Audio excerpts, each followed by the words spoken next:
Hello and welcome to the 13th episode of the Adamola Bookman podcast, where myself, Alistair Bond, and John Coughlin say hi, John. Hello. We read footballers' autobiographies so you don't have to read them. This week, we're doing the French firecracker, Patrice Evra. Yeah, Patrice Evra, 5-time Premier League winner.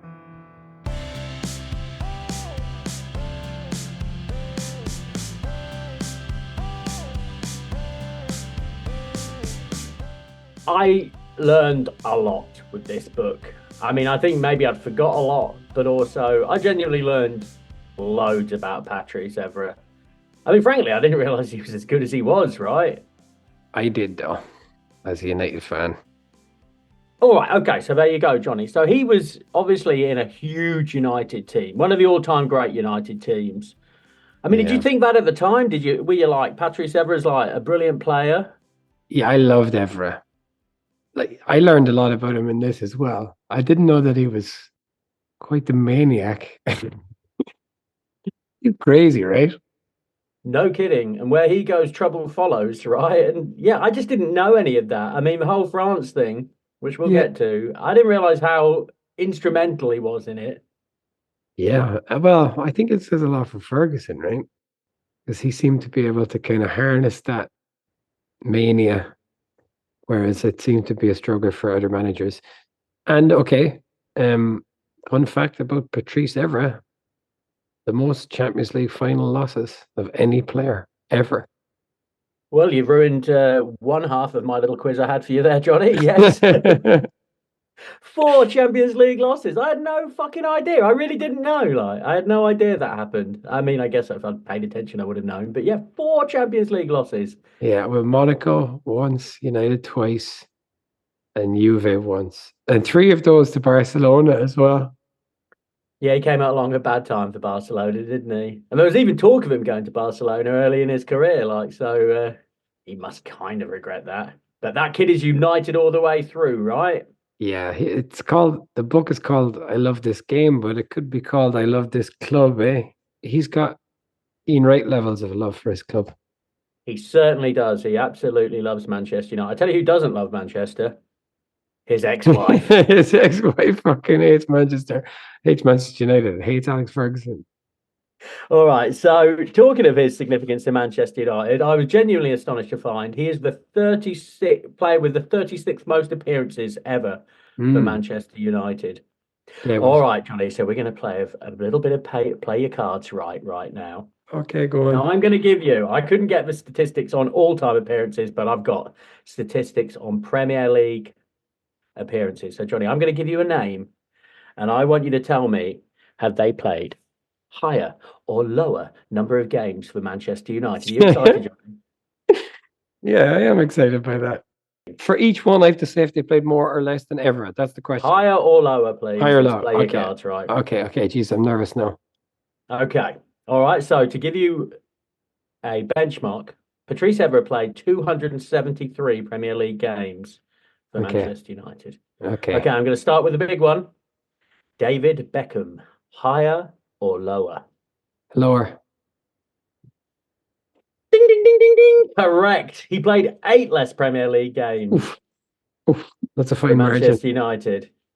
All right. 265 Premier League games for him. All right. Next one on the list. John O'Shea. Lower. Ding, ding, ding. Very good, Johnny. 2 out of 2. All right. Number 3. Michael Carrick. Lower. Michael Carrick played 316 times for those Devils of Red. Okay. Dennis Irwin. More. I don't understand that word. He played more than ever. I don't know what I'm supposed to say. Higher. Higher or lower? Higher. Ding, ding, ding, ding. Correct, Johnny. 296. All right, I'll hurry this along. Nicky Butt. Ooh. Lower.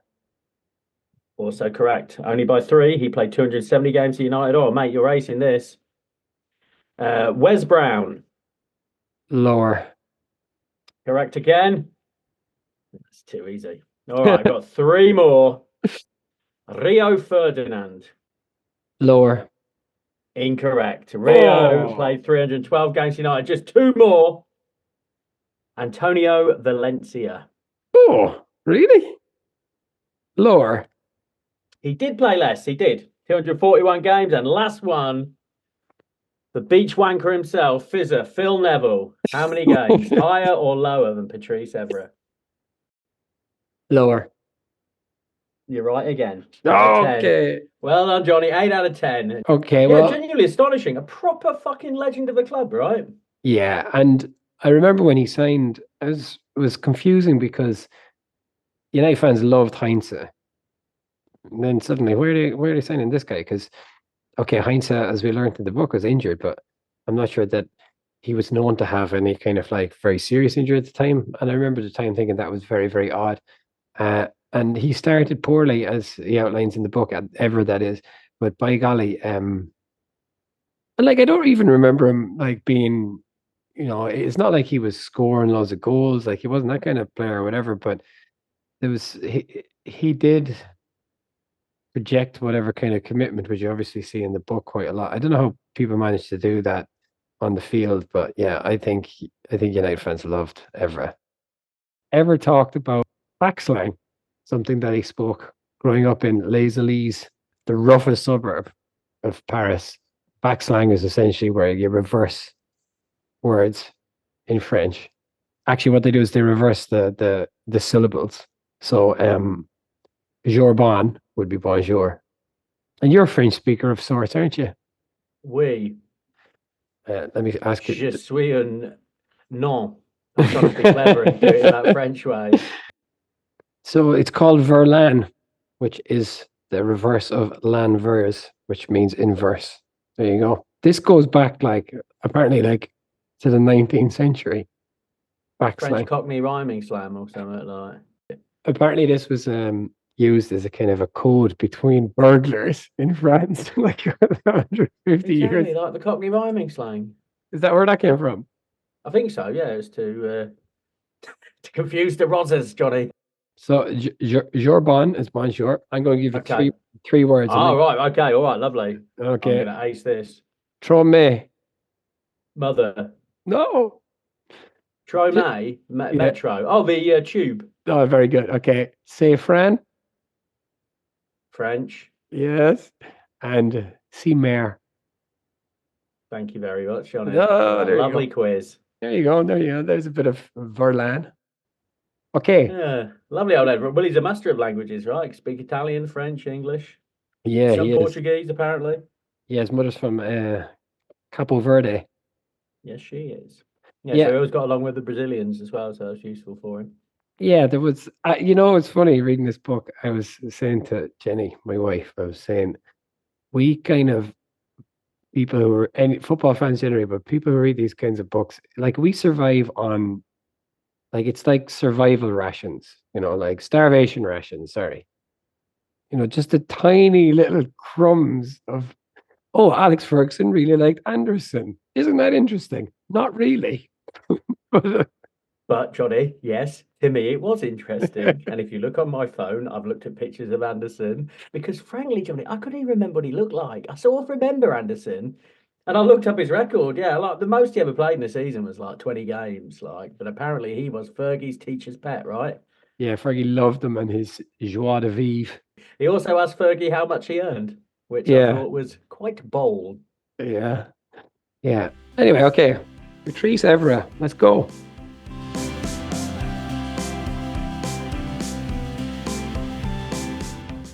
All right, Patrice Evra. Well, I think you can get the gist from this. Is I enjoyed this book very much. It was a riot. I mean, it really puts the fucking desert of fucking bullshit of boredom that was Wenger's autobiography into focus, right? Because there's nothing in there. Nothing. No little.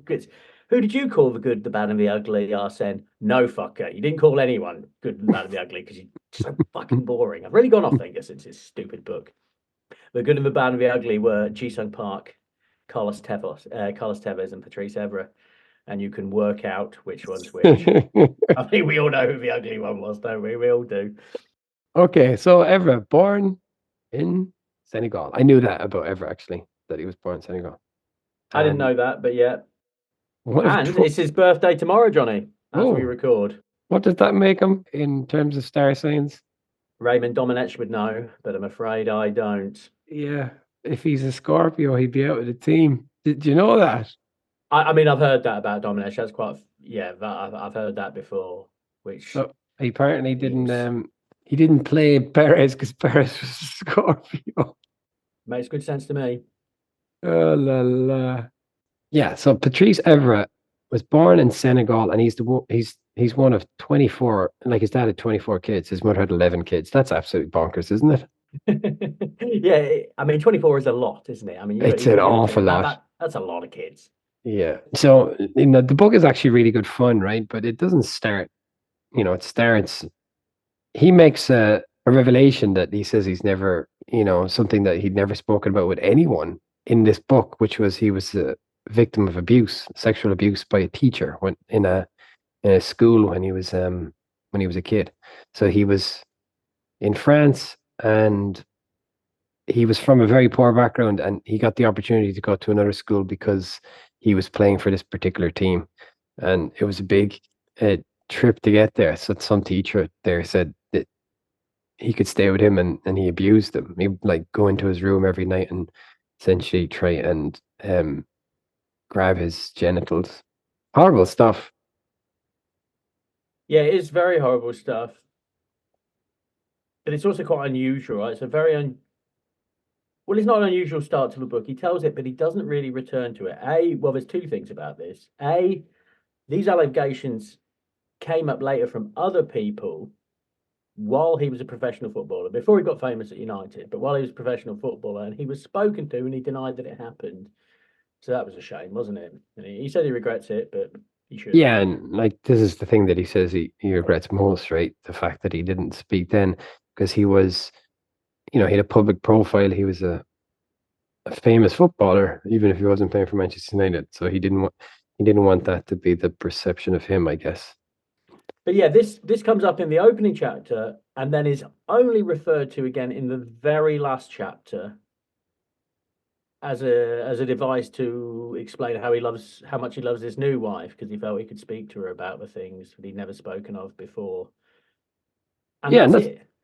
But that's what he says, right? That like she's the one who he says that she recognized in his behavior maybe that he had experienced some trauma, and she seems to have drawn it out of him a bit. And overall, this book is a jolly romp, isn't it? So it is a bit of an outlier. It's a very dour and upsetting start. And then basically the rest of it is a lot of fun. Yeah, the book really is a whole pile of fun. And I suppose anyone who's seen Evra's videos knows that he's fun by nature. And actually, when he talks about the abuse, that's something that he says, that he was always the two things that he felt were his kind of dominant personality traits were that he was very strong as an individual, and that he was very light and would always be the one making people laugh. So, and that's true throughout the book. You see that, like, I envy this guy's outlook. His just, well, fuck you. I will beat the shit. I don't care that I'm 5'5". I will fight anyone. Like fighting Nemanja Vidic, for example. Like, what a way to live. A deliciously juicy revelation. Something I don't think you knew, did you? No one knew that those two had a beef. No.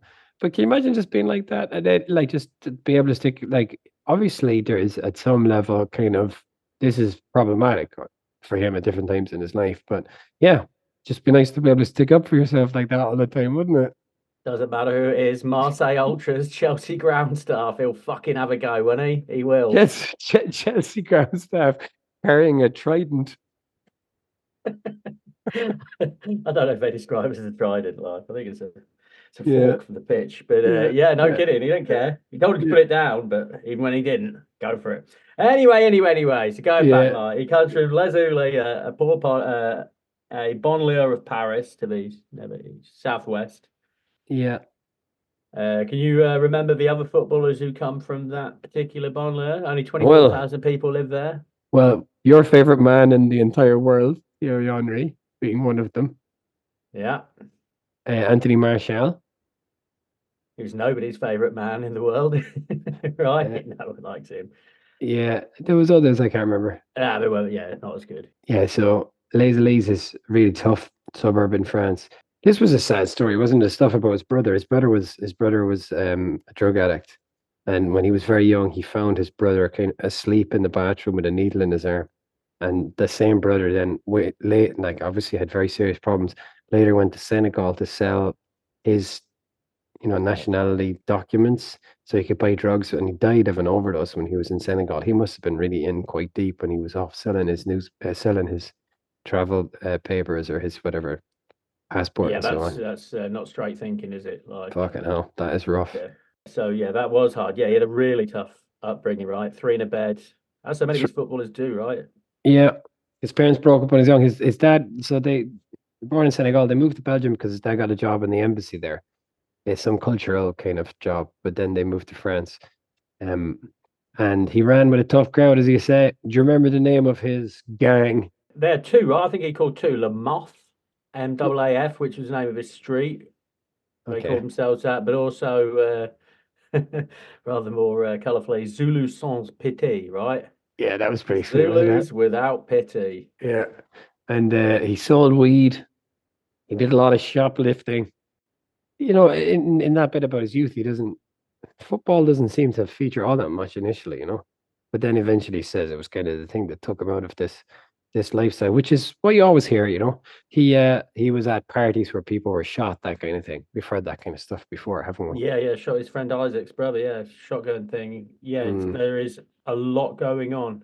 On page 7, he talks of how his penis swelled to the size of a balloon after a botched circumcision.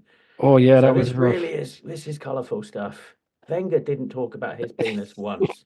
Not even once did he mention it. Certainly not ballooning to the size of a small ball. I mean, it's a real shame. But yeah, it was this was page 7. I was just absolutely delighted. Oh, tell me more about your penis, Patrice. Go on. Oh, that sounds so painful.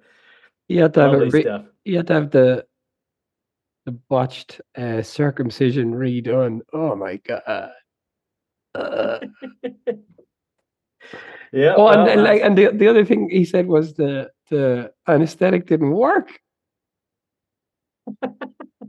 he probably just felt like it didn't work, right? I mean, I've had teeth surgery, and like, I thought anesthetic didn't work, but they assured me it was working. It was just hideous pain. I once cut my arm not that long ago, a few years ago, and this was in Cambodia, and I went with Jenny to this clinic, and he said, you're going to need stitches. And I was like, okay, that's fine. And he said, I can just kind of put a little local anesthetic there. And I was like, oh, I think it's fine. I didn't think it would be that sore. It was very sore. Must have been quite strange. He comes from this, obviously very urban background, and then he's off to Breton to play as a youth player. He was overlooked by Rennes. Yeah, Rennes was like Brittany was like a feeder club for Rennes, right? But Exactly, they didn't yeah. want him because he was too small. That was always his problem. PSG didn't want him because he was too small as well, right? Yeah, so he had to go looking for football in Sicily, Marsala, where the cooking wine comes from. He enjoys it, right? He enjoys living in Italy. Yeah, and as a black guy coming from France, I think he was unusual in Italy. He talks about that. Well, he's Yeah, quick to make excuses. He's always saying like he got a fancy flip phone, and they said he didn't know how to use it. But he said it was just ignorance, not racism. That sounds a bit like racism to me. well, we've seen the experience of black footballers in Italy, right? It tends not to be too nice, I think. It seemed that everywhere he went, it wasn't working out for him. And then he went to Marsala, and he was in the third division in Italy. He's really quite funny. He's always getting into funny scrapes, doesn't know where he's going. Like he went to Italy, and it was before phones and all the rest of it. So his mother was worried that he was going to be like abducted or something like that. And he kind of essentially Yeah, he just kind of had enough lines to say where he was going, and people would be picking him up. But then his plane was delayed or his train was delayed, and there was nobody there from him. He was in the middle of like Sicily, not speaking Italian. That was all quite fun, wasn't it? Yeah, it was quite fun. And he said there was a Senegalese angel who he met Yeah, at a train station who put him up for the night. And really, he felt like he was going to go home. He was going to sack it off. And if that guy hadn't like put him up for the night, the whole course of his life couldn't be different. He thanks him. He particularly acknowledges him at the back of the book. This Senegalese angel who doesn't even know his name. yeah, he never So that saw him is again. nice. He went from Marseille to Monza, and from Monza he went to Nice. Yeah, didn't play a lot for Monza, only 3 games. At Nice, the big change is what happens is the Nice fullback, because he was previously playing as an attacker, Yeah, kind of and the a fullback at striker as a Nice, winger. yeah, the fullback at Nice got injured. The manager put him there. He didn't want to go there, but that's where he remained for the rest of his career, and that's where he became one of a truly world class player. So again, it's all a little bit of sliding doors moment. That fullback doesn't get injured, he doesn't play fullback. Maybe he has a perfectly reasonable career playing second division French football on the wing. Who knows, Johnny? Yeah.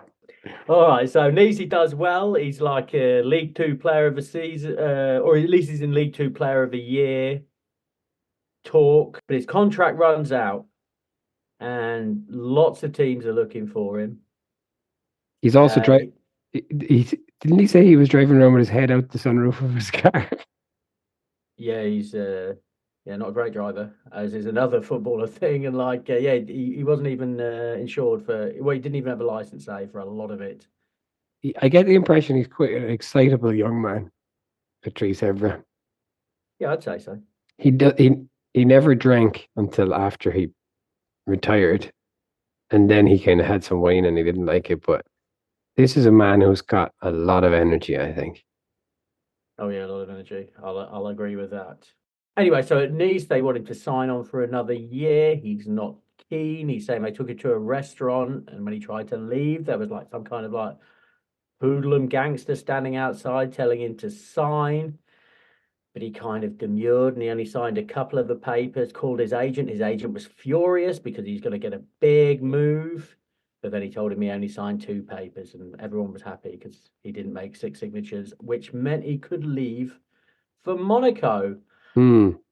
And man, what a team they had back then. I mean, I knew they were, well, everyone, yeah, I remember they were Champions League finalists, but man, they had some really good players, didn't they? Yeah. Remind me. I hope you wouldn't do that. But Ludovic Julie, this is the first time this happened in this podcast. One of his colleagues was a close personal friend of me, Mohamed Kallon. Yes, indeedy. He played with Mohamed Kallon at Monaco. Do you remember that? Yes. Tell me more about. Sierra Leonean legend, mate. Sierra Leonean legend. Also, But did you know him? yes. When we used to play Kallon FC, he had his own youth football team in Sierra Leone. We used to play Kallon FC all the time. He was always there. I had his number in my phone once upon a time. Wow. I think it would probably be true to say he doesn't remember me, but I know that man. So there it is. Boom. That's fun. Yeah, it is fun. Good guy. And yeah, he's someone who really did go back and really spent all of his money on improving Sierra Leone. He's an absolute legend. But yeah, they were a decent team. Monaco did well, nearly won the French title, but they were concentrating on the European Cup. Yeah. And they lost to a really great Lyon side. That Lyon side of the early 2000s really was a monster, wasn't it? And so he joined a really good side and got to live in Monaco. Very nice. Yeah. Yeah. And they beat Real Madrid in the semi-final of the Champions League, which is the kind of big moment for them. Yeah, that was cool. And he was saying that, was it Julie was buying like Beckham and Ronaldo shirts at the airport afterwards? I just love that stuff. Yeah. So yeah, anyway, so he has a couple of seasons at Monaco. This is where he gets famous. He gets into the French team. He's pals with Prince Albert of Monaco. He tries to persuade him to stay. He says at one point he's calling over to Prince Albert. just over to his house, and Albert comes down and he's kind of in his pajamas or in his dressing gown or something like that, and they're just having chats and stuff. It really sounds like a pretty fucking lovely life, doesn't it? Deschamps decides to leave after this, and Evra, like he comes in, he loves Deschamps. He plays for Deschamps later for France, but Deschamps comes into the team at one point and tells him that he's going to leave, and Evra says he didn't say anything when they're in the dressing room. Instead, he went around to his house to confront him, calling him a liar in front of his wife. Well, this is one of them. Like, it's like his wife was crying, saying, "Look, even the players are saying you should stay." And it's like, maybe his wife was crying because one of these fucking team players came over and fucking shouted at him, called him a liar in his home. Like, maybe that's why his wife was crying. Yeah. But no, it was Didier Deschamps' treachery which so moved his wife. And okay, so one of the most surprising little kind of crumbs, Alex Ferguson speaks French. Oh, I'm so tempted to try a Fergie doing French, but I won't. I I won't. can, like, at times I struggle to understand Fergie speaking English. Let alone. Yeah, right. So his time at Monaco draws to a close. He loses the Champions League. A lot of teams are moving on. He thinks it's time to go. And that's when United come a knocking. Yeah. And he said he was keen to go there because of Cantona. But I think that was a bit of fan service, to be honest. Yeah, he doesn't have a fucking clue. He doesn't have a clue about United. He doesn't know anything about United when he decides to go there. Liverpool were in for him and Inter were in for him. I'm surprised he didn't go to Inter, but maybe United and Liverpool were just bringing more money to the table. But he honestly didn't have a clue, right? I mean, that would be my guess, Johnny. I mean, honestly, I think given the choice, he's going to go to Italy. Were it without the money, I don't know why I'm saying that. He just seemed to like that part of the world. But he does say that he didn't really know anything about England. And he arrived there and he was like, this is a fucking shithole. Yep. Yep. Yeah. So he does. He arrives in England. He says he gets taken to a big hotel with too much carpet, which I don't know. I don't know. I took personally somehow. Leave our hotels alone. Lovely carpets. He talks about how he was essentially wed to Manchester United first and foremost, and he says that everything, his wife and his children, were a distant second to United. So she had a rough time for the period he was. Yeah. So bad start with United. Do you remember him starting for United? No. No, well, I do remember Johnny. I know this sounds unlikely, but I remember him and Vidic signing, and by the way, they were a January. January signing. Yeah, which never worked out. Anyone says you never make a good signing in January, well, United made two, didn't they? Two absolute legends of the club. Yeah. So yeah, I do. I remember him and Vidic coming over. I'd never heard of either of them, to be honest. Obviously wasn't paying that much attention to the European Cup that year. But yeah, and he was cheap, 6 mil. On that point, right? So bad start with United, but this was really the goal, like arguably the best ever United team. You know, with Ronaldo. That's a big shout. Well, yeah, Ronaldo, Rooney, Tevez up front. Ronaldo, Rooney, Tevez, but also that back line with Evra, Vidic, Ferdinand, Neville, later Wes Brown a bit.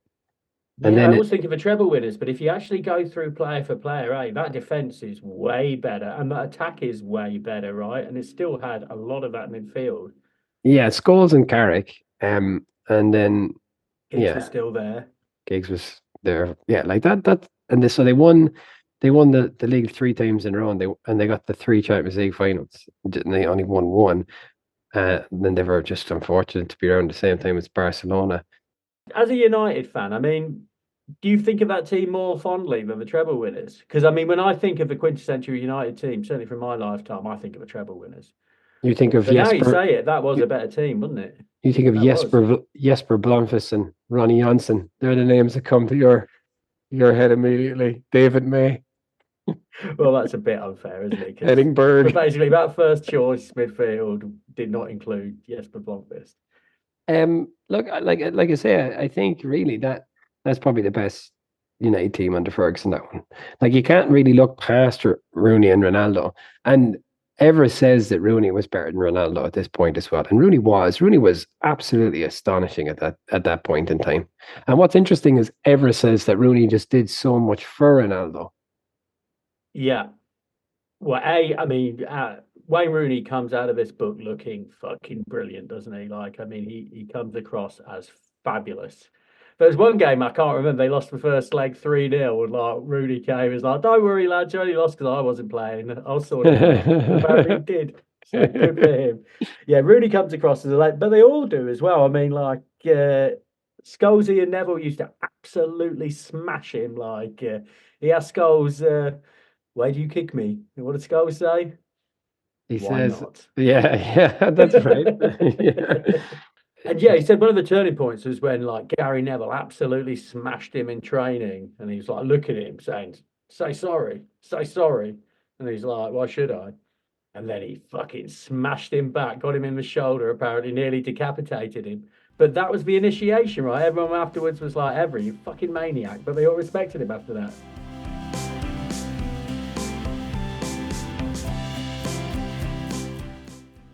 You know, there's a few chapters on them winning these leagues and the Champions League final in 2008, but it's fun to read. But do you learn anything new? I don't remember. Nothing really stood out to me as being particularly new or exciting or whatever. I think Well, there's a couple I thought what was interesting. The Fergie loving Anderson. Also, Alex Ferguson's 3 worst moments in football. Oh yeah, yeah, that was. I've forgotten 2 of them, but the third one was receiving a present from Ji-Sung Park's parents after he'd failed to put him in the team for the European Cup final, and then he had to receive a present from his parents, and he said that was one of the worst moments in his whole football life. The other 2 were losing the league to City in the last seconds, Aguero, that one, yeah, and then losing to City the following year in a Manchester derby, but I can't even remember what the significance of that match was. It? I can't remember. No, it wasn't. Pumped. Oh no, okay. No, it wasn't even that. I can't even remember the significance of it, but that's what he told everyone were the worst 3 moments in his Manchester United career. Well, Mr. Ji-Sung Park got over it, didn't he? Like, because apparently after they won the European Cup, Evra, a non-drinker, celebrated by doing kung fu high kick dancing with Ji-Sung Park's dad. That's how they wiled the night away in Moscow. They were doing high kicks, like So it's a sweet, wholesome story that, like, yeah, and so like G as he calls him was his best buddy at United. I suppose stuff like that is like, so you mentioned about him and Vidic squaring up to each other and all the rest of it, but he never talks about spending time with Rio or Gary Neville or Vidic for that matter. His buddies were Tevez, Ji-Sung Park, big time. He liked Nani a lot. He spoke in Portuguese with Nani because, as I said, his mother's from Cape Verde. I think Nani has a Cape Verde connection as well. Yeah. So I think it is interesting to learn who the cliques are going to be, because you just expect that they're going to be. Was I guess maybe there was no other French speakers at United at the time. He loved Pogba. He loved Pogba. Yeah, I think everyone liked Pogba, really, actually, in person, right? He's a lot of fun. The Nani thing, he says, and he's right about, Nani's biggest crime at United was always not being Ronaldo, right? That was his biggest crime. He was a perfectly good player, and he sort of got hounded at us. Well, why are you as good as Ronaldo? It's like, come on. Yeah, ridiculous. Yeah. Going back to the cliques, though. Sorry, Johnny, I'll just get in there. Yeah. He says they were decent to him. Giggsy was decent to him. He liked Giggsy. He liked Scholes, and Gary Neville got him his house. Gary Neville showed him around a bunch of flats, which is very Gary Neville, isn't it? Like, and he ended up living in David Bellion's old house. Do you know what David Bellion does now? I do not. I heard this recently, and I don't know where. He is a style advisor for professional footballers. Style advisor. Yeah, so Gary Neville found him his house, but old Patrice's wife didn't like it because there were stairs. Oh, you can't have stairs in a house. Like, she didn't like to carry the baby up and down the stairs. I didn't know because I missed. I don't know. I'm doing a French accent here for Patrice Evra. Well, I know why I'm doing it, but I don't know what he sounds like. So well, I know what he sounds like because he read the first and last chapter of this audiobook. Oh, you read the first and the last? Was the Yeah, last chapter about Margot, his missus? yeah. And it's that guy, Zadie Smith's Oh, brother. Doc Brown. He reads the rest of it. Oh. Yeah.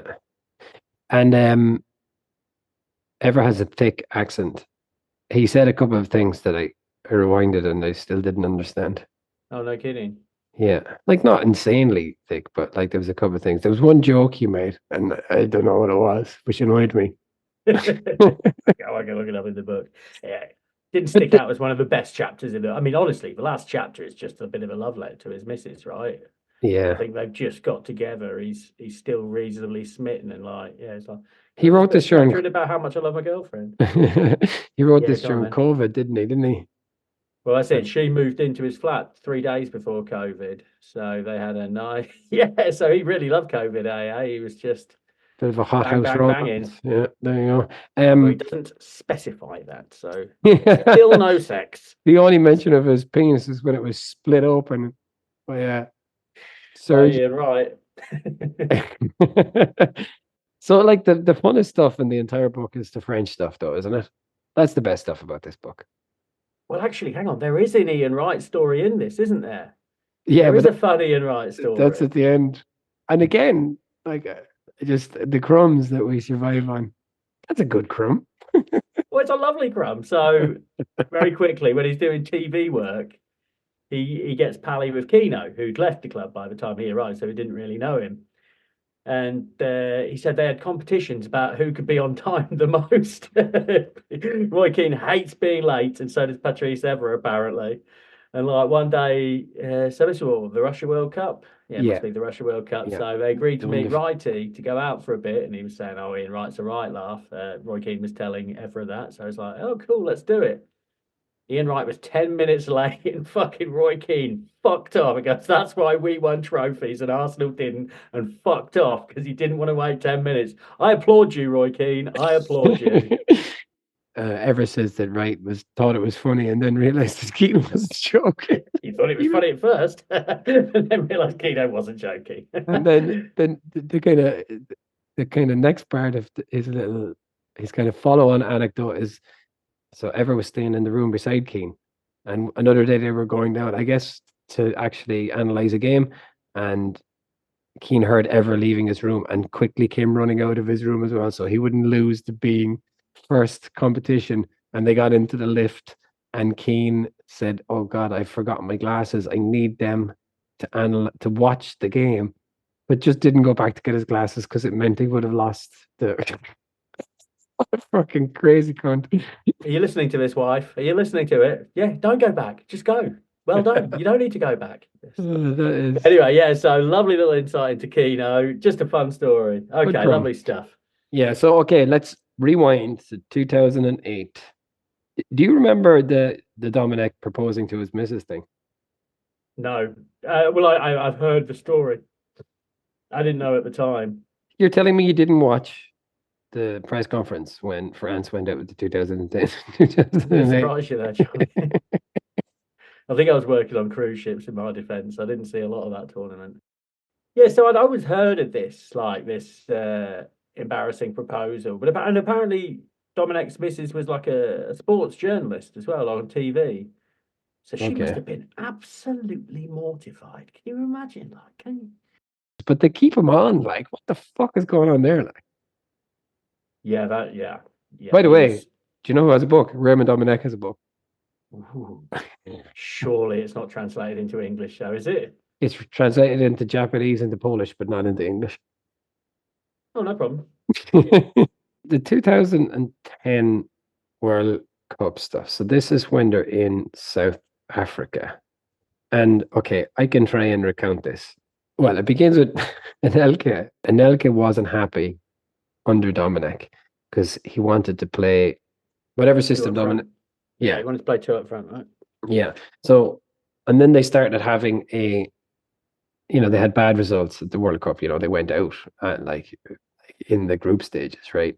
But Anelka called Dominic a motherfucker under his breath during like a halftime team talk. And then that was on the cover of L'Equipe the next day. So this kind of blew up. And then it became this big thing about, French players talk about this. Like there's always this kind of divisive element. And I think a lot of the black players, the kind of ethnic minority players talk about having this kind of relationship with France that where things are going well, it's all about like, oh, we're all great. Like, look at us, like people from all these different backgrounds, Arabic backgrounds, African backgrounds, whatever. Isn't this wonderful? And anytime there's a problem, it's like, look at all of these scumbags from the Bonle. This is what, yeah, I've heard this before about French players talking about that kind of thing. And there was an element of that here. There was this guy, Gourcuff, who was kind of like the kind of blue-eyed boy of French football at the time, but Evra says he's just kind of a bit of a kind of he was a weakling, and Frank Ribery started bullying him at some stage. Just happens to be in there. I can't remember even why this was relevant to the controversy, but anyway, the whole thing falls apart, and Anelka gets sent home from the World Cup, which is just crazy, really. Okay, we're going to send you home because you called the manager like a motherfucker at halftime, and then the French players don't want to train, and essentially the French public turn on Evra's captain as well. So he's kind of seen as the face of all of this. So the whole thing is an absolute farce. And the French foreign minister comes along. Sorry, the French minister for sport and health arrives, and she says that like she meets Dominic Evra and the head of the French FA and says, firstly, you players are not going to get paid anymore. And he's like, well, we don't get paid. Yeah, well done, Doug. How embarrassing. But then there on the spot, she fires Dominic and the head of the French FA in the meeting. It's crazy, isn't it? No, it's absolutely nuts. And the only not training was, I mean, there was talk about them refusing to play, right? And they decided upon not training as an acceptable form of protest rather than refusing to play the game. Yeah, it really was a shit show, eh? Like it really was an embarrassing shit show. And he sort of suspected Gourcuff was the mole as well, right? He was the one who got like Anelka's words on the front cover of the press. Like it really was. It was very interesting and something I knew nothing about, to be honest. But that brings us kind of to the Suarez stuff, which is obviously like that was so big at the time, wasn't it? Yeah, that was huge. Okay, Suarez fouled Evra, and when they're waiting for a corner, Evra says, "Why'd you do that?" And Suarez says, "Because you're black." And then Evra says, he said something to Suarez, and Suarez says, "Whatever, go away. Don't speak to blacks." Like there's he said quite a few things, and then Evra he punched him, and then Suarez started calling them Negro and Negreto, which they're speaking in Spanish in all of this, I gather. And it was heard by Anderson, by Valencia and Nani. But then this is a kind of like a little wrinkle to the story that I hadn't heard, which has kind of an Irish connection. But Ferguson sees that Evra's upset and he brings him in to say it to the ref at full time, so the ref can put it in this report. And Ray Houghton, the hero of Giant Stadium, overheard Fergie reporting it to the ref, and he was there in some capacity for Liverpool, and he went and told Dalglish, and himself and Damien Comolli, who speaks Spanish, came along, and it just became this. And it seems that Comolli was kind of there trying to explain that these terms, negro and negreto, don't have the same weight as like the N-word. And that's kind of where a lot of this kind of folks, like I was thinking about, like, you remember, like, suddenly Liverpool fans were experts on the meaning of these expressions in South American Spanish. If you ever find yourself defending like the kind of slang meaning of a particular word in a language you don't speak in a country you've never been to, like you're really in trouble, I think, Yeah, and it got proven that although you can maybe use these words with a friend or a familiar, you would never approach someone you don't know and say them. It is offensive, and it was just bad, wasn't it? It was all just bad, and Liverpool should have just took their punishment. Suarez should have shut the fuck up. Yeah. And Evra says that he was accused of playing the race card all the time. Going back to this fight, when he had a fight with the ground staff in Chelsea, there had been a racial element to it, but it was Mike Phelan who said he heard a racist term, and Evra had never said that. He said that Liverpool tried to discredit him, like Evra says that Liverpool tried to discredit him. So yeah, it was all pretty sordid stuff, really. And He says later on in the book that Carragher apologized to him on air when they were on television years later, and that he did get like a letter from one of the kind of higher ups in Liverpool at some stage, much later, kind of apologizing. But yeah, it was a sorry enough affair. I mean, for Liverpool, obviously the whole thing itself is horrible forever, but like fucking hell, Liverpool. Well, this is it. This was only what, 12 years ago? I mean, like, it would be very different now, wouldn't it? Yeah, and like he does, forgive Suarez later on. He says actually, can you imagine pitching this? Like he says that around a few weeks later, because they all live in this elderly age place, and he was in the supermarket with his brother, and he saw Suarez. Can you imagine you were in the supermarket? It's like, oh, there's Patrice Evra. Fucking hell, there's the way Suarez. Can you imagine? Like, and he thought about going up and confronting him, but Suarez was with his wife and his kids, so he just kind of let it be. But later on, when he's playing against Barcelona in the Champions League, I think for Juve, they shook hands, and he kind of explains that he kind of let it go, really. Yeah, because, he shook his hand because Suarez didn't shake his hand before. That was the other shitty thing, wasn't it? Like, after it all happened, they lined up the next game and Suarez refused to shake his hand. Yeah. Oh, Suarez. Yeah. All right. Fergie's last season was interesting. They won the league, obviously. He says nice things about RVP, who was just kind of a class act as a player. But I love that stuff about the last. So they got knocked out of the Champions League final by Real Madrid. And Not the final, just what was it, the quarters, right? sorry, you're right. Yeah, they got knocked out of the Champions League by Real Madrid. And it was a bad sending off by a Turkish ref. And Ferguson is like screaming, like this is Ferguson's last Champions League match with United. So Ronaldo's on the Real Madrid team.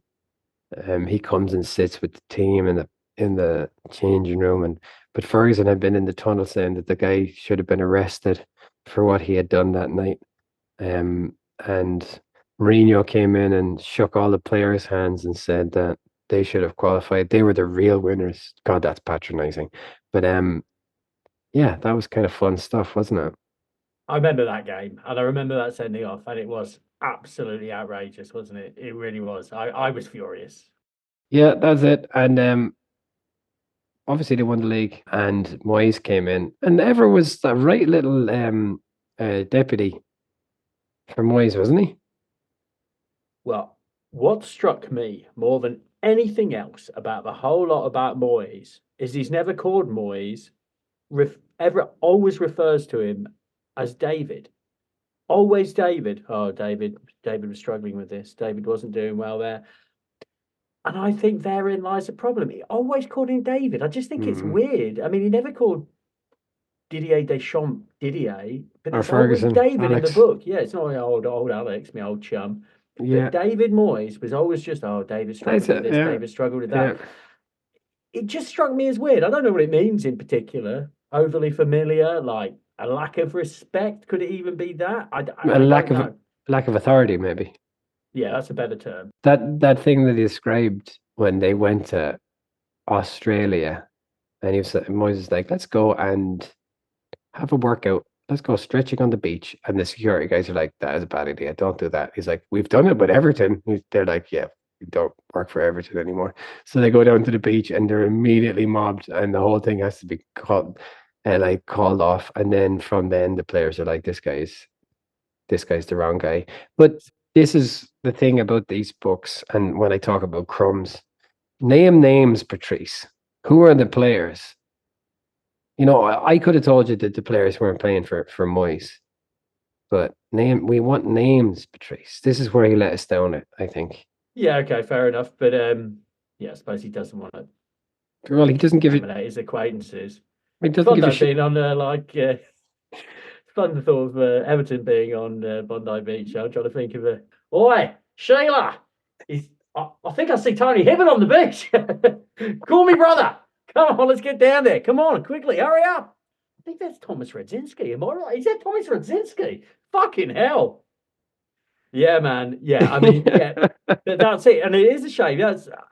And from that point onwards, he'd lost the team, right? From that point onwards, he'd lost the team. It was Yeah. never going to work. Moyes found out that he was fired from the media. Did you know that? No, I didn't. That's bad enough, isn't it? And then everyone wanted to hang around. He wanted Giggsy to get it the next year, and I think he would have hung around if Giggsy was still the manager. Woodward asked him for his opinion because Evra was captain, and he said give it to Giggsy. But they brought in Louis van Gaal, who he said was quite nice, but he decided to move on again. I think his wife wanted a change of scenery.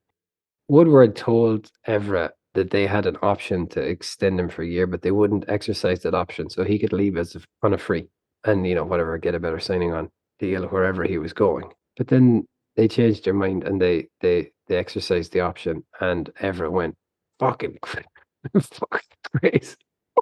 And he called up Woodward and was telling Woodward that when he saw him, he was going to kill him and stuff like that. Gonna fucking kill him. And Woodward hung up on him, and then he rang him back 20 times. 20 times. And he 20 didn't times. answer. And on the 21st, he did answer and said, if you swear at me, I'm going to hang up again. And he did swear at him. He threatened to kill him again. Anyway, that was the end of United. But then there's more France stuff with Laurent Blanc. Another fucking disaster with France then. Yeah, Laurent Blanc comes across very badly, doesn't he? Very badly indeed. Yeah, and he'd been a United player as well. So Ever was kind of, like you said, he'd been vilified by the French team. And then Blanc brought him back and then kept playing him in away games, but never in France. So everyone was like, what the hell is going on here? And every time they played Gael Clichy, the French media would react like they'd played Zidane at left back. That was kind of nice. But then they went to what was this? I guess this was 2012. And they went out in similarly disastrous circumstances. And Everett said he contemplating punching Blanc in the face in football rest. But he managed to resist on that occasion. Well done him there. Oh, yeah. Yeah. And so off the Juve stuff, whatever he says, they ran a lot at Juve and he initially hated it, but then he came to love the old lady, won 2 domestic doubles and lost in their Champions League final to Barcelona. Yeah, he had a great time. It did sound miserable though. Yeah, the running, and that's it. Can you imagine coming from a big club like United where you've won everything? It's like where you're nowhere. That's it. One of the coaches, you're nowhere near fit enough, and he's like, what? So he came because thinking it would be Conte, but in fact he got Allegri. But he liked Allegri. He did like Allegri because again, a tough guy, right? Footballers really generally, at least ones we read about, respond to tough guys, don't they? That's what they want. They want to be shouted at. They want to be put in their place. Apart from John Beck, of course. Not John Beck. He signed another contract a couple of years into Juve. He signed another contract to stay for 2 years, but then he found himself on the bench. And he was like, okay, I'm out of here. And he left. And he went to Marseille, where he fought a fan. Yeah, that's it. Really went at the ultras, kicked a fan in the face. And he doesn't regret it, does he? Because he said if the fan threatened his wife and kids. Yeah. I'm going to come and kill your wife and kids. Yeah. Then he goes to West Ham with Moyes and Chicharito. All right, Johnny, I had zero knowledge that Patrice Evra was ever at West Ham. Yeah, I had very little recollection of that. I don't think I remember that at all. He was there the year that Moyes kept him up. Yeah. And he didn't play against Manchester United. Significant. No, and he was happy not to. Yeah. Yeah, that's kind of it. Don't be late to meet Roy Keane and don't threaten Patrice Evra. Yes, and as I say, the last chapter is meeting his now wife, Margot, a Danish model 15 years his junior, who apparently didn't know who he was when he met her at a restaurant. That's the golden chalice for footballers. She didn't know who I was. Yes, she fucking did. She did. Someone told him, it's a fucking footballer who plays in Man United in France. Well, I have no idea. He said that she was like, why does my friend want to take a picture with you? And he's like, I'm just somebody who makes people happy. And he lets on that it's about 4 dates later when she realizes that he's a professional footballer. You didn't bother to find out after that whole thing in the restaurant, no? No. I just thought I'd let that one slide. Well, she said she Googled him and she thought he was some sort of internet personality or comedian. Yeah, that doesn't sound right. If she Googled you, surely she would have come across some of the football stuff. He is just a guy who makes people happy. I mean, what a fucking answer that is as well. Disgusting. Like, who are you? Oh, I'm nobody. I'm just a person who makes people happy. That's what I'm going to describe myself as. What do you do for a living? Nothing really. I just make people happy. Hello, weirdo. I think I'll. I'm out. Like, imagine you meet Yeah, someone like that in a seriously. bar. I was like, I want to spend my life with you. Here's my phone number. I'll make you happy too. But yeah, Yeah. it was that was a fun book. I thought that whole thing was a whole pile of fun. Yep. This is what I got into this for. These books, this book, this delicious details. Someone who loves football, enjoys football, is prepared to spill the tea a little bit, as they say. Yep. Okay, Alistair, what do you think? What would you give Patrice Evra's book? How many? Well, it's obviously chickens, isn't it? How How many many lick chickens? how many botched circumcisions would you give? Yeah, I'd give that. Well, I mean, I think that's up there with Wrighty's book for my money. I think it's one of the favourite. I'd give that 4 lick chickens out of 5. An excellent book. If you're a United fan, for sure, read it. Even if you're not, I'd read it. There's lots of fun details in there. Yeah, and it's from a period of time which, if you're our age, you're obviously, an adult when all of this was going on. So you'd be very familiar with all of the players and the protagonists and all the rest of it. So it was. Well, that's right. Yeah, there's a list of names here, but there are names with which I'm familiar. Unlike Maradona's book, where I'm like, who the fuck is that? Yeah, I would say also a 4.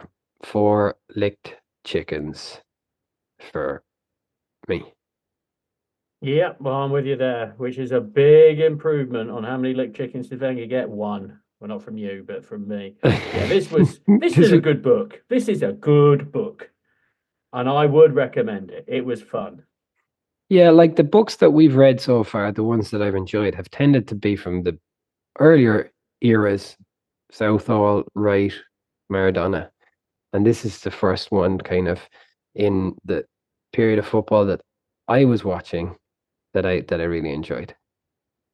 Yeah, I'd agree with you there. It's just a better book than your Drogba's, your Vardy's. It's a good book. Have you any idea who co-wrote it? I didn't really look it up. But whoever did a good job. It is very readable. It was Andy Mitten. He's a United fan, I think. Oh, that would make sense. He does actually thank Andy Mitten at the end, like for putting up with his bullshit, for having patience to follow me in Turin, Marseille, Paris, London, and Manchester. Yeah, United Yeah. we stand. That guy. Yeah, he's been around forever, I think, Andy Mitten. Well, he did a great job here. This was a really good book. Okay, Al. What's next? Well, funny you should ask, Johnny. You should ask, because our next book we go from Manchester United to Liverpool and Villa and Leeds and Brighton and Newcastle. We're going to do Ask a Footballer by Boring James Milner. All right. Well, that's us. Thank you very much, Alistair. Well, or should I say, see Mayor? See Mayor indeed. Yeah, all right. Well, we are the Adamola Bookman podcast. No, we're Mola Adi Men Book Cast Pod. You've got it, eh, Patrice? He knows what we're talking about. Yeah, okay. Well, we're on Twitter, we're on Instagram. Please follow us and tell your friends to ask for the Adamola Bookman podcast. Bye, good. Bye, good.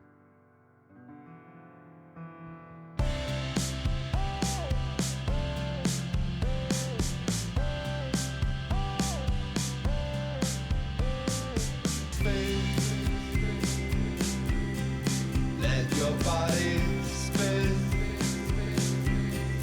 like there is nothing in life but dancing. I can't keep my hands off you, as if this looked like